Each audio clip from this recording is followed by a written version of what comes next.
ఈరోజు ఆంధ్రప్రదేశ్లో మన తెలుగు వారందరికీ కూడా చాలా ప్రీతిపాత్రమైనటువంటి పండగ ఏది అంటే సంక్రాంతి పండుగ. ఈ సంక్రాంతి పండుగ ప్రతి సంవత్సరం లాగానే ఈ సంవత్సరం కూడా బీసెంట్ రోడ్లో వైఎస్ఆర్ కాంగ్రెస్ పార్టీ నాయకులు కార్యకర్తలు మేమందరం కూడా ఇక్కడ ఏర్పాటు చేసుకోవడం జరిగింది. కానీ రాష్ట్రంలో వాతావరణం ఒక పండగ వాతావరణానికి అనుకూలమైనటువంటి పరిస్థితులు అనేవి మనకు ఎక్కడ కూడా కనపట్టలేదు. ఎందుకంటే రాజ్యాంగంలో పొందుపరిచినటువంటి విధంగా సంక్షేమం ప్రాధాన్యత ఇవ్వాల్సినటువంటి అవసరం ప్రభుత్వాల మీద ఉంటుంది. ఎన్నికలకు ముందు ఏం చెప్పారు?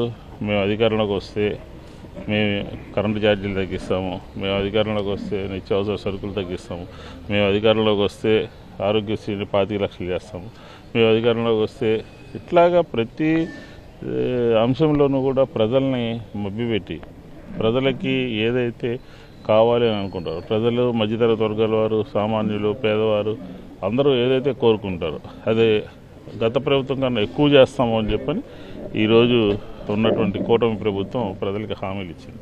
ఎన్నికల హామీలన్నీ కూడా విస్మరించారు.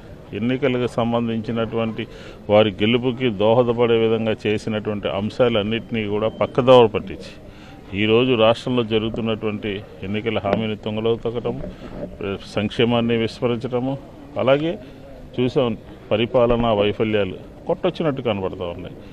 అధికారం మీకు ఇచ్చారు. గతంలో ఒక రాజకీయ పార్టీగా ఉన్నటువంటి వైఎస్ఆర్ కాంగ్రెస్ పార్టీకి ప్రజలు అధికారం ఇస్తే సమర్థవంతంగా ఒక మంచి ప్రభుత్వం తీసుకుని ఆ ప్రభుత్వం వచ్చిన వెంటనే సచివాలయాల వ్యవస్థ కానీ, అలాగే ఫీజు రియంబర్స్మెంట్ కానీ, ఎన్నికల హామీలు, నవరత్నాలు సమర్థవంతంగా క్యాలెండర్ రూపంలో ప్రజలందరికీ చెప్పి ఇది చేస్తామని చెప్పి చేయటం జరిగింది. కానీ ఈరోజు ఏం జరుగుతుంది? క్యాలెండర్ లేదు, సంక్షేమం లేదు, సచివాలయం లేదు, ఏమీ లేకుండా ఇష్టానుసారంగా గత ప్రభుత్వం 7 నెలల కాలంగా మా మీద బురద జల్లడమే తప్ప ఈ రాష్ట్రంలో ఉన్నటువంటి ఆయా రంగాలు, మహిళా రంగం కానీ, వ్యవసాయ రంగం కానీ, లేకపోతే సంక్షేమ రంగం కానీ, అలాగే గుడ్ గవర్నెన్స్ కానీ వీటన్నిటినీ కూడా తుంగలోకి తొక్కి ఒక ప్రజలకు ఒక నిరాశ, నిస్పృహ, ఏది కొనాలన్నా కొనలేనటువంటి పరిస్థితి ఈరోజు ఆంధ్రప్రదేశ్లో దాపురించింది. దానికి ఈ 3 పార్టీల కూటమి ప్రభుత్వం ప్రధానమైనటువంటి కారణం. ఈరోజు సంక్రాంతి పండుగ అంటే ఏ రకంగా ఉండాలి? పండించినటువంటి పంట చేతికి వచ్చిందని అంటే గిట్టుబాటు ధర రైతాంగానికి అందితే పల్లెల్లో పండగ వాతావరణం ఉంటుంది. ఆ రకంగా జరిగిందా ఎక్కడైనా? ఆ రకంగా ఆంధ్రప్రదేశ్లో ఎక్కడైనా జరిగిందా?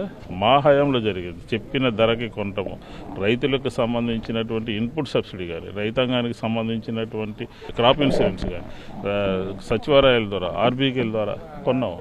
ఈ వ్యవసాయానికి ఈ పండగకి చాలా అవినాభావ సంబంధం ఉంది. ప్రతి రైతు కూడా బాగుపడాలంటే రైతుని స్థిరీకరించాలి, రైతుని నిలబెట్టాలి, రైతుకు కావాల్సిన కార్యక్రమాలు చేయాలి. అవేవి కూడా ఈ ప్రభుత్వంలో కనపడలేదు. ఇదే రకంగా సంక్రాంతి సంబరాలు జరుగుతాయి. ప్రజలకి వాళ్ళు అనుకున్న విధంగా డబ్బులు చేతిలో వస్తే దాని పర్యవసానమే ఆంధ్రప్రదేశ్లో వేల కోట్ల రూపాయల జీఎస్టీ తగ్గటం, ఒక వ్యవస్థని క్రియేట్ చేయడంలో, ప్రజలకి మనీ సర్క్యులేషన్ చేయడంలో ఈ ప్రభుత్వం పూర్తిగా వైఫల్యం చెందింది.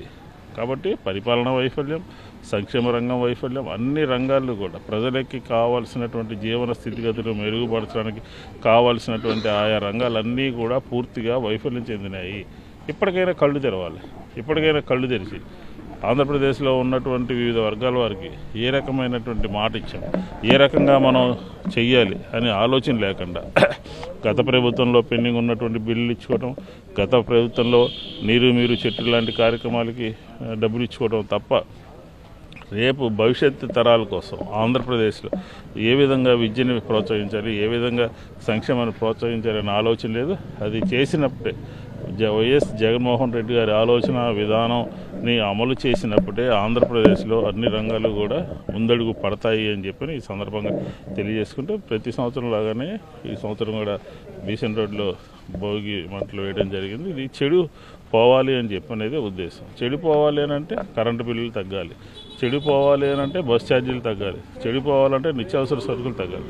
కాబట్టి ఆ దిశగా ప్రభుత్వం ఆలోచించాలి అని చెప్పని ప్రభుత్వం ఎన్నికల ముందు చెప్పినటువంటి మాటలు పూర్తిగా వైఫల్యం చెందాయని చెప్పని కూడా ఈ సందర్భంగా తెలియజేసుకుంటూ ఆంధ్ర రాష్ట్ర ప్రజలందరికీ కూడా సంక్రాంతి శుభాకాంక్షలు.